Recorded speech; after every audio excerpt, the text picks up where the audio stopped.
For centuries, the world worked.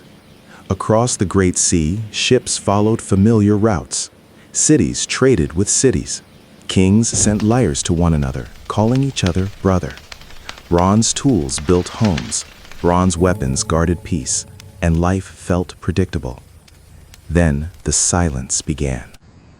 Ships stopped arriving. Tin and copper, the metals that made bronze, vanished from the roads in the sea. In workshops, tools grew dull. In markets, shelves emptied.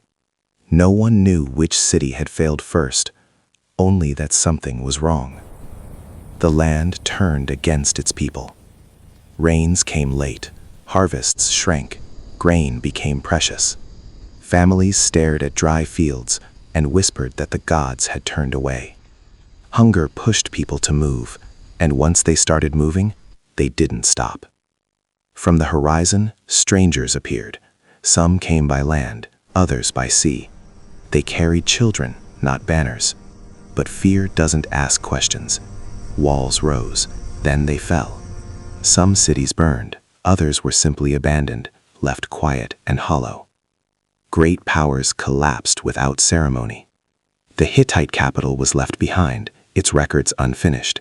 In Greece, mighty palaces fell, and writing itself disappeared.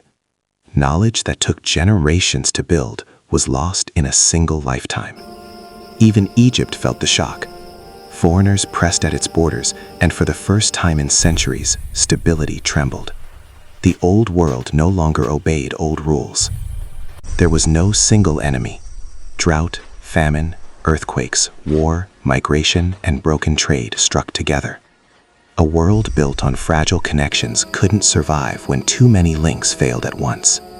And so the Bronze Age ended. Not with one great battle, but with many quiet collapses. What followed was harder, smaller, slower. But humanity endured.